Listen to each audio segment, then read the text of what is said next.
Before there was sound, before the rustle of leaves or the whisper of wind, there was silence. A deep, boundless stillness that wrapped the earth like a shroud. No heartbeat echoed through creation. No voice broke the endless dark. The earth waited, empty, still and silent, for the touch of its maker. Then, from the vastness of eternity, the voice of God spoke again. And as his word had summoned galaxies and oceans into existence, now it called forth something far more intimate, something that would bear his image. For the universe had been filled with beauty, yet there was none who could see it. There was light, but none to understand it. There was life in the trees, in the waves, and in the sky, but not a single heart that could love the Creator who made it all. So God stooped down. The infinite bent toward the dust. From the soil of the earth, the same earth he had spoken into being, God began to shape. Every movement was intentional, precise, delicate, divine. He formed a figure, a vessel unlike any other creature. No feathers, no scales, no fur, only flesh and form, molded by the very hands of God. And when the form was complete, it lay still upon the ground, a perfect image, yet lifeless. The first man, motionless clay, waiting for the breath that would ignite him. Then came a moment so sacred that eternity itself seemed to pause. God leaned close, closer than he had to any part of creation, and he breathed. One divine breath. The invisible life of God flowed into the dust, and dust became destiny. The lifeless form stirred. Air filled its lungs. Eyes opened for the first time, catching the light of a newborn world. Adam, the first man, exhaled, and the silence that had ruled creation was broken by the sound of life.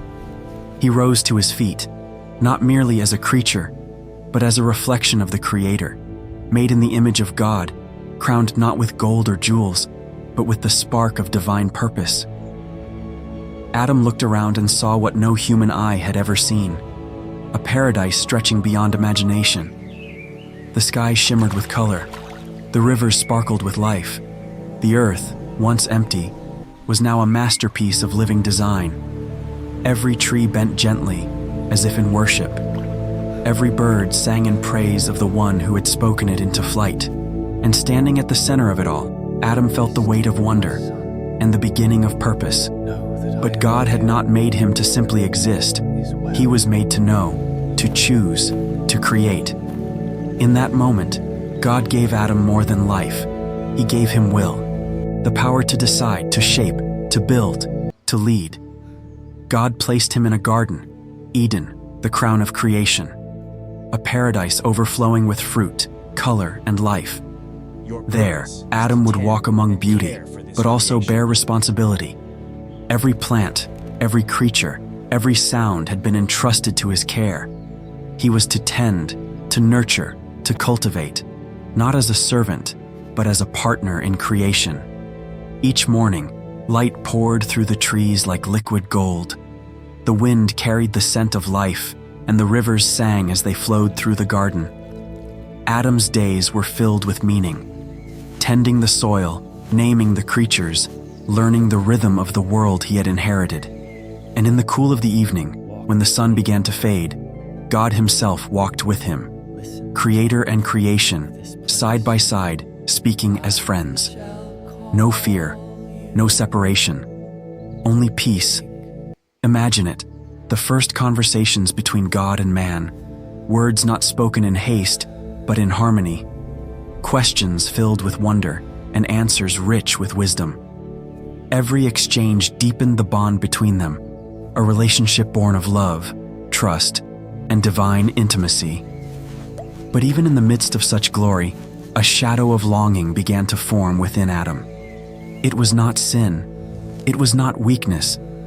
It was something God himself had placed there, a space in his soul that no animal, no landscape, no sound could fill.